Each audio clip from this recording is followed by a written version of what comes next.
Hey, it's Jasper, and today we're going to be talking about the brand new Kanto ORA4, as well as the original ORAs, and kind of comparing and contrasting how these speakers line up, as well as towards the end we're going to touch on a few other speakers and compare them to these as well. The ORAs and the ORA4s are pretty unique with regards to their sound performance, their aesthetic, their input options, so I think they make sense for a lot of people. That's the spoiler. But there are some other options that might make sense to consider as well, so I'm not going to spend too much time on this, but towards the end we'll kind of get into what's happening over here. Before we get started, a few quick things.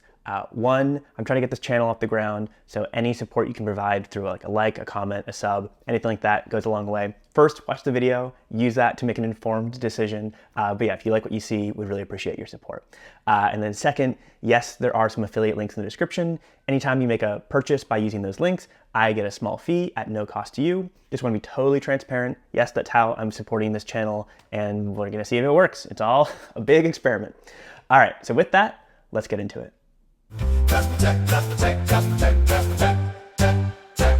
Let's talk about the specs and the price of the ORA4 versus the original ORAs.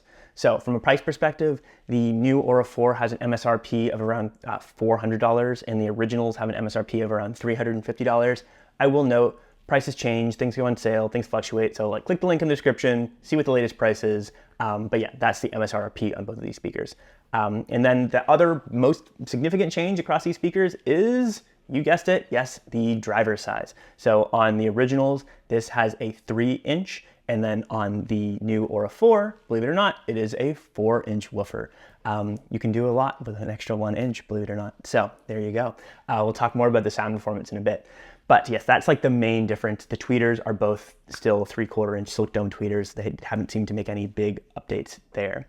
And then the other kind of significant thing to go along with the larger speaker size is now the amplifiers. So they're both bi-amped, meaning they have a separate amplifier for the woofer than they do for the tweeter, which should in theory help them be more efficient, which honestly I can say from my experience, they don't get warm, which I'll talk more about that as well. But I think that does actually work and help these speakers.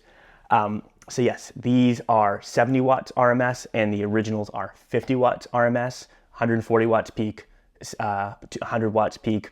Don't anchor too much on wattage or peak wattage. It isn't really a signifier of much, maybe how loud they get, but just know the ORA4s definitely get much louder than the originals. So from an input perspective, things look very similar on paper. They both have RCA input, they both have Bluetooth, they both do not have a 3.5 millimeter input, and then they both have a USB-C input, which to me is really important because now you can pipe digital audio straight into the speaker, and you don't have to worry about any sort of interference or noise happening from having analog cables plugged into the back of your speakers. There is a difference here though. So on the original ORAs, they were capped at 16-bit 48 kilohertz, and the new ORA4s, they are 24-bit 96 kilohertz. What does this mean for most people? Honestly, not much. Most people won't be able to hear the difference, and unless you're listening to high quality lossless audio, it's really just not a big deal. But if you're an audiophile and you want the absolute best, know that the ORA4, they've upped it on these, and now it's in line with the Tuck and other higher quality speakers that Kanto makes. So I'm happy to see them make that improvement. I was a little disappointed to see the original ORAs didn't have that, but honestly, it's not that big of a deal, at least for me.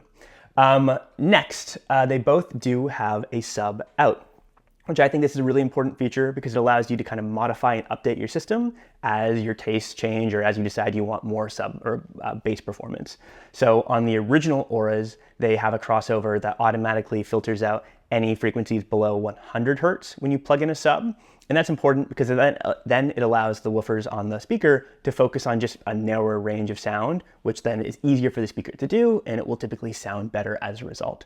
So on the ORA4, they've lowered that crossover to 80 hertz, which makes sense because they have a bigger woofer and they can handle making those slightly lower notes. And then anything below those 80 hertz is then sent out to the sub as well. And Kanto makes some really nice subs. So if you care about that, both of these speakers make a lot of sense for you. And I will talk about kind of what makes sense if you really want a lot of bass. Should you still get the 4s plus a sub, or can you just get the originals plus a sub? So I'll talk about that in a little bit.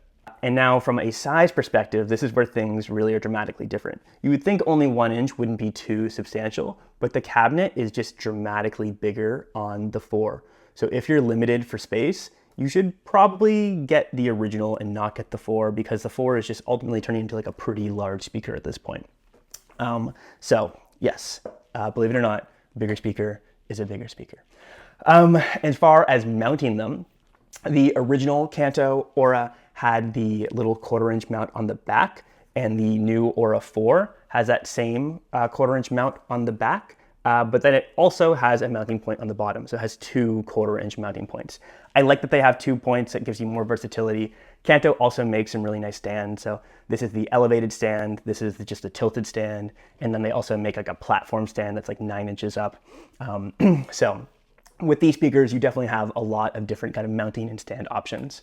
And then with that, there's also a 2-year warranty on both these speakers, which I like to see as well, given that these are bookshelf speakers and the amplifiers are built in, etc. It's nice to have a solid warranty from a reputable company, which is another reason why I'm a big kind of fan of Kanto in general. Okay, we've covered now all the specs, and you kind of compared and contrasted them. And next, I'm going to talk about my overall listening impressions of the ORA4. The original ORAs were just widely loved for their sound profile. They are like very kind of well-rounded speaker. And what I mean by that is they're not like a strict studio monitor, and they're not like a perfect reference grade speaker. However, they're decent in that category.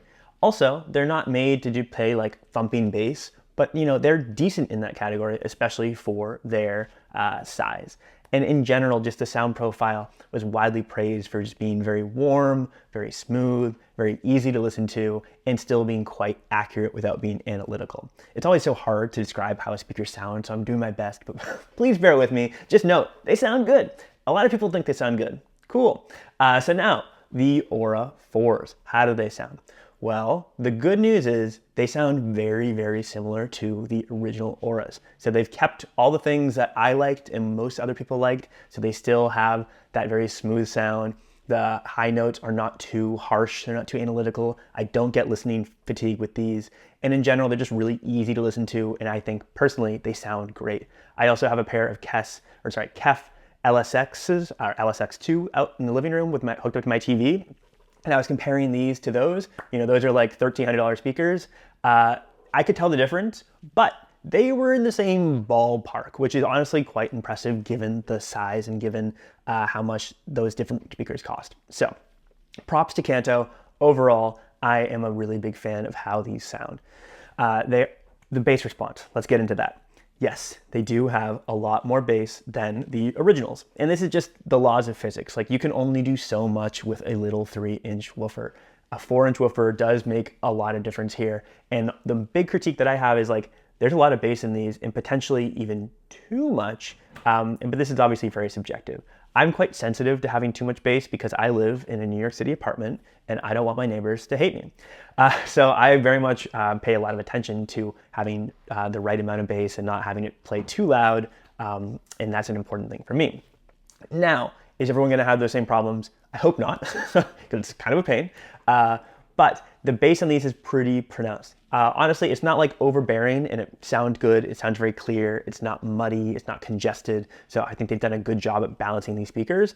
But just know there's no way of tuning the bass on them. So this is one of my main critiques.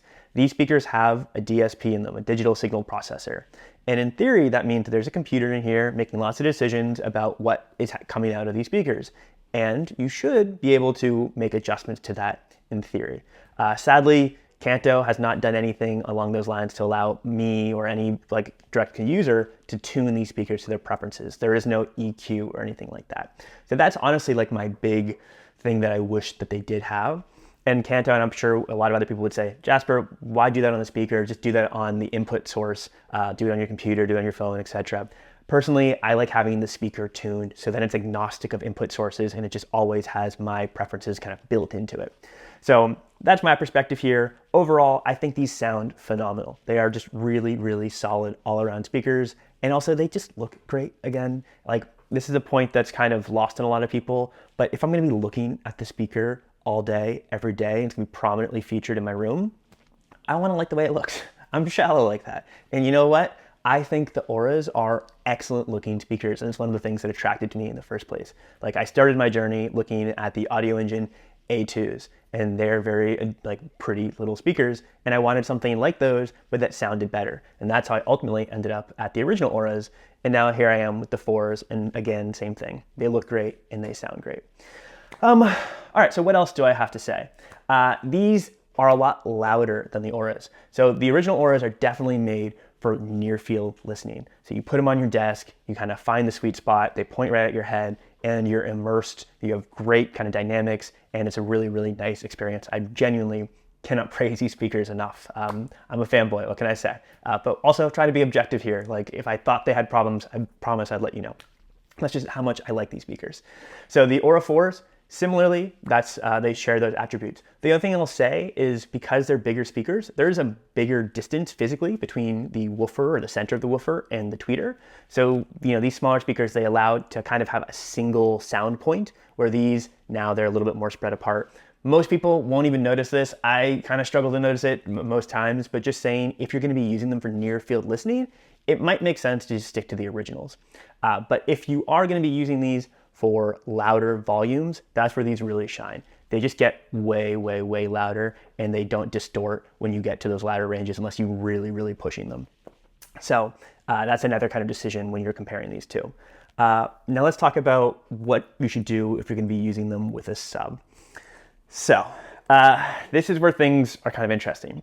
If you don't want too much bass, then obviously just go for the originals. They're cheaper, they sound great, they're smaller, perfect.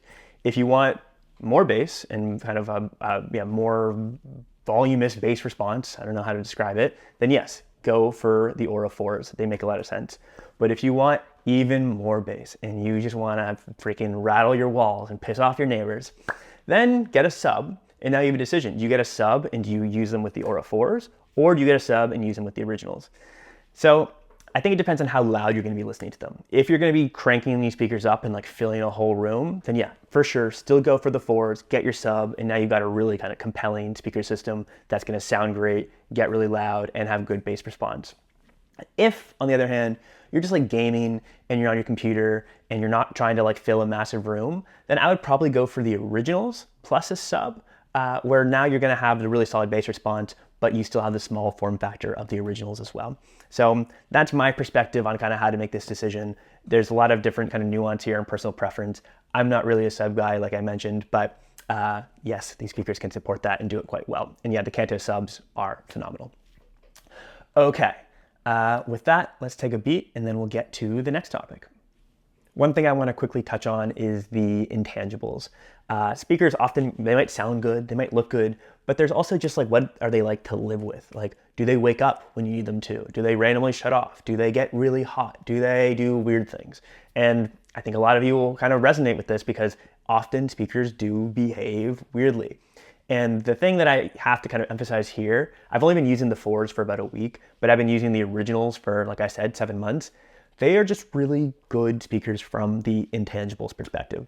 You plug them in with the USB-C and you just forget about them. I don't turn them on and off. I just kind of let them sit there. They don't get weirdly hot. They don't like make hissing noises. They don't have any problems whatsoever. They just like are there and they work. Same thing with the Bluetooth connection. They remember my phone. If I want to connect to Bluetooth, I just switch the input over and they just work perfectly all the time, every time.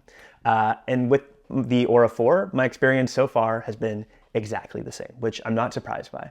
So I just want to quickly touch on this, where often I think speakers kind of have these weird quirks and people kind of overlook them. And this is one area where I really want to give Kanto praise because they've made these speakers just really nice to live with because they just consistently work the way you'd want them to work. So, all right, enough of that. So I touched on my one critique, which was I really wish they had a built-in EQ.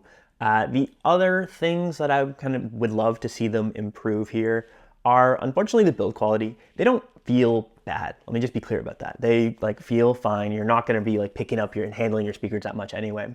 But they are made of like a kind of, cheap ABS or injection molded plastic. And the white ones, they look really good. The surface finish is matte and it's nice. There's kind of a slight difference in like texture or color between the front face and the side. It's not super noticeable, and I don't know if that even shows up on camera here. It's really hard to, at least for me, I'm getting used to my new camera setup to get the white to expose properly. Bear with me. I'm figuring this all out as I go. But in general, they look nice, but I just wish that they had a slightly better build quality given their price. So that's kind of my first critique. And then my other critique is the connection between the speakers. So these use this 4-pin connection cable, which I have somewhere around. Here we go. This 4-pin connection cable. These come with a 16-foot or a little over 15-foot cable that you can run between the speakers. The original ORAs come with, I think, a 6-foot cable, so they're a lot more limited. But yeah, it's this little 4-pin connection. And this is just frustrating because this is like a proprietary cable, or you can get aftermarket ones, but they're not easily found. And if you want to have it at the right length, you're kind of screwed unless you go and try to buy some other cable that happen to be exactly the right length. I've seen other speaker companies use other solutions here. I'm not knowledgeable enough to know about the physics and the electricity and why they've gone down this route versus other ones, but like the Vanatoo Transparent Zero, that uses like the Ethernet cable, which is weird, but hey, it works. My KEF LSXs, those use a USB-C cable to connect the two speakers together. So I just wish that they use something different than this, just because this is like kind of hard to find an alternative to, and if you want to adjust the length, you can't. So to cap off this video, I really quickly want to do some comparison between the ORA4 and some other options that I think are kind of in a similar category. I did a whole review of powered bookshelf speakers like a month ago, and sadly the ORA4s weren't out. So if you're interested in that, take a look. It's a lot more exhaustive than this will be. But I just really quickly want to touch on this because I think it's kind of important as you're evaluating what speaker to buy. So to me, the first and most obvious comparison of the ORA4 is with the Kanto YU4. They're both speakers with 4-inch drivers. They're made by the same manufacturer. They both come in white and black, and they're on paper quite similar. However, I think like the biggest just philosophical difference is these speakers obviously just came out, it's 2024. These speakers came out in 2017, and they were built with like technology from the 2010s. So it doesn't have a built-in DAC. It doesn't have digital signal processing. It is just a lot more kind of an older school style speaker relative to the new ORA4s. That's not to say it's a bad speaker. It sounds good. It's not as, I think, flat as the ORA4. So these are more of like the studio monitor, reference monitor side of things. This is more just for kind of casual, everyday listening. It's very bright. And the other thing is this has a remote, and the remote on this allows you to tune the bass. It allows you to tune the treble. Obviously, the ORA4s don't have that. And then this has different input options as well. So it has RCA, it has 3.5 millimeter, it has 2 optical audio inputs. And that basically means that you can use a remote to cycle through a bunch of different input options, and it can be a pretty versatile speaker. Whereas the ORA4, yes, you can cycle through its input options, but you got to physically press the button to cycle through them. So it's just like a very different use case as well. My personal preference leans towards the ORA4. I think I like it better from a sound perspective and from having that digital USB-C input perspective as well. But they're both excellent speakers, and you can't really go wrong depending on what you're looking for. Okay, so the next comparison is the ORA4 versus the Swans OS-10. These speakers are the darling of the audiophile kind of community for their very nice sound quality relative to their very cheap price. They're sub $200. And yeah, they're excellent. But they don't have a digital input or a USB-C input. They do have, I believe, optical audio, if I remember correctly. Yes, they do. They have optical, but they do not have a USB-C. They also don't have a sub out. They do have Bluetooth. They do have RCA. So like, it depends on the inputs you're going to be using. I think these do sound phenomenal. Personally, I do prefer the sound of the ORA4s better. I think they have better bass. I think they have just like slightly better clarity. But again, this is very subjective. So that's what I think of that comparison. The next one is the iLoud Micro Monitor Pro. This is a very cool speaker. I just did a whole video basically dedicated to it, which I'll have in the link or description below. And this is, I think, just geared more specifically towards creators or people who are doing audio production, audio creation, because this is really intended to be a studio monitor. It's so much so, when you buy them in a pair, they even have a microphone that's included that allows the speaker to basically listen to itself and then tune itself to be neutral based on the setting that the speaker's in. It's really impressive technology. These cost anywhere from like $500 to $600, so they're a bit more expensive. They sound phenomenal, but they're definitely intended to be that studio monitor side of things. So they're very analytical. You might get some more listening fatigue with these. So I think it more depends on the use case. Are you looking for like a casual listening speaker that's well-rounded for multiple use cases? ORA4s? Are you looking for something that's going to be very accurate, then consider the iLoud Micro Monitor Pro. There's also the older micro monitors. These are anywhere from like $200 to $300. These are excellent. They do not have any digital input other than Bluetooth. So I don't know, do with that what you will. Also, just they have amazing response for their size, but they are way smaller than the ORA4s. So like from a bass perspective, you're gonna get a lot better response with the ORA4. Okay, and what else do we have? All right, last but not least, we have the Vanatoo Transparent Zero. This is another darling of the audiophile community, and this similarly falls in like that studio monitor side of things. It is just incredibly neutral.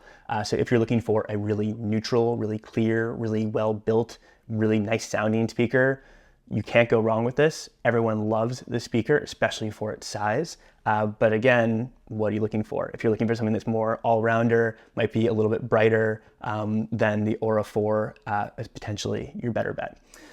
Okay, hopefully that was helpful. I know with such limited time, some people are gonna be frustrated that I didn't go into more detail, but you know, I don't wanna make a 2-hour-long video here. So if you have additional questions or comments or thoughts, leave them in the description. Be constructive. None of that like negative nonsense. Just like, come on, let's keep things civil. So far, my community, my video has been very positive, so I'm trying to keep things that way.